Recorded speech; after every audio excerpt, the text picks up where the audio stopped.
ဒီမှာ example 1 solve တဲ့ဖြည့်ရှင်းပါဒီပေးထားတဲ့ဒီ equation ကြီးကိုသူကဖြည့်ရှင်းခိုင်းတယ် x square plus 2a plus 5 equal to 0ဆိုတဲ့ဒီ equation ကိုဖြည့်ရှင်းခိုင်းတယ်အဲ့တော့ solve ဆိုတဲ့မတိကိန်းပေးထားရင်ဆရာတို့ဒီမတိတဲ့တန်ဖိုးရှာပါ solve ဆိုတာကဖြည့်ရှင်းပါဆိုတာဒီထဲမှာတန်ဖိုးမတိတဲ့ကိန်းကိုရှာမှာဖြစ်တယ်တန်ဖိုးမတိတဲ့ကိန်းက x ဒါကြောင့်လို့ဆရာတို့ဒီတန်ဖိုးမှာ x ရှာရမှာဖြစ်တယ် example 1မှာဟုတ်ပြီကဲအဲ့တော့ဆရာတို့ကပုံစံတွေကိုမလေ့လာခင်ပေါ့မလေ့လာခင်လူတို့တွေနဲ့သိထားမှာကတင်ချာရဲ့အမှတ်ပေးခွဲမှုရာတမှတ်တန်ရှိတယ်ပြီးတော့ဆရာတို့2မှတ်တန်ရှိတယ်ပြီးတော့ဆရာတို့3မှတ်တန်ရှိတယ်ပြီးတော့ဆရာတို့5မှတ်တန်ရှိတယ်အဲ့တော့ဆရာတို့ဒီနေရာမှာတွက်ချက်မှုအဆင့်ကိုဖော်ပြစရာမလိုတဲ့အမှတ်ကတမှတ်နဲ့2မှတ်တမှတ်2မှတ်တန်ဆိုတွက်ချက်မှုအဆင့်ကိုဖော်ပြစရာမလိုအဲ့တော့3မှတ်တန်နဲ့5မှတ်တန်ဆိုရင်ကိုတွက်ချက်ရမယ့်စနစ်ကိုစနစ်တကျဖော်ပြပေးရမှာဖြစ်တယ်အဲ့တော့ဆရာတို့ကဒီနေရာမှာ2ပိုင်းပိုင်းပြီးတော့ဆရာတို့လေ့လာမယ်ပုံစံတစ်ပုဒ်ကိုတမှတ်တန်2မှတ်တန်ဘယ်လိုစဉ်းစားမလဲ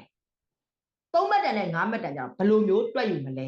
ဒီလိုမျိုးဆရာတို့ကအချက်ကလေးနဲ့စဉ်းစားကြမယ်အဲ့တော့ဒီပုံစံကိုဆရာက2မျိုးလေ့လာမယ်ဘယ်လိုလေ့လာမလဲတမှတ်တန်တို့2မှတ်တန်တို့မှာအလွယ်ဖြတ်တွက်တတ်အောင်ဘယ်လိုတွက်မလဲ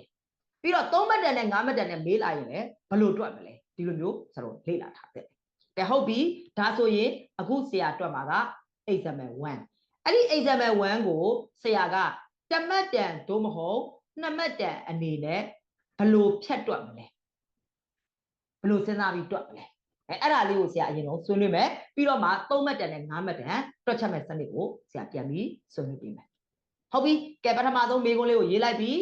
a square plus 2a plus 5 equal to 0အဲ့တော့တမှတ်တန်နဲ့2မှတ်တန်သာဖြစ်ခဲ့ရင်အဖြေတန်းထိုးရမှာဖြစ်တယ်အဲ့တော့အဖြေတန်းထိုးရမှာဆိုတော့ကျိန်းသေးပေါက်ကတော့ခလေးတို့တွေကကဏ္ဍပေါင်းဆက်ကိုကောင်းကောင်းလေးနှိပ်တက်ရမယ်အဲ့တော့ကဏ္ဍပေါင်းဆက်နှိပ်တက်တော့မှဒီကောင်းရဲ့အဖြေကိုထိုးနိုင်မှာဖြစ်တယ်အဲ့တော့တမှတ်တန်2မှတ်တန်ကတော့အဓိကတော့ကဏ္ဍပေါင်းဆက်နှိပ်ထားပါမယ်ဟုတ်ပြီကဲဒါလေးကိုကျွန်တော်ကဏ္ဍပေါင်းဆက်လေးနှိပ်ကြည့်အောင်အဲ့တော့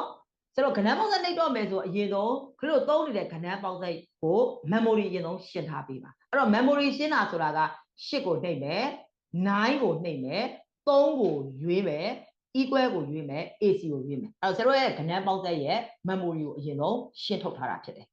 ဟုတ်ပြီကဲဒါပြီးရင်ဆရာတို့ကအခုဒီ equation ကြီးကိုဆရာတို့ကကဏ္ဍပေါင်းဆက်နှိပ်ချင်တဲ့အခါကျရင်ဘာကိုရွေးရမလဲဆိုတော့မုတ်ကိုရွေးမယ်မုတ်ကိုရွေးလိုက်ပြီးရင်ဒီနေရာမှာဆရာတို့ equation ဆိုတဲ့ file EQN equation ကိုပြောတာပါ number 5ကိုရွေးမယ်တစ်ခေါက်ပြန်ပြောမယ်မုတ်ကိုနှိပ်မယ်ဖြတ်လိုက်မယ်နော်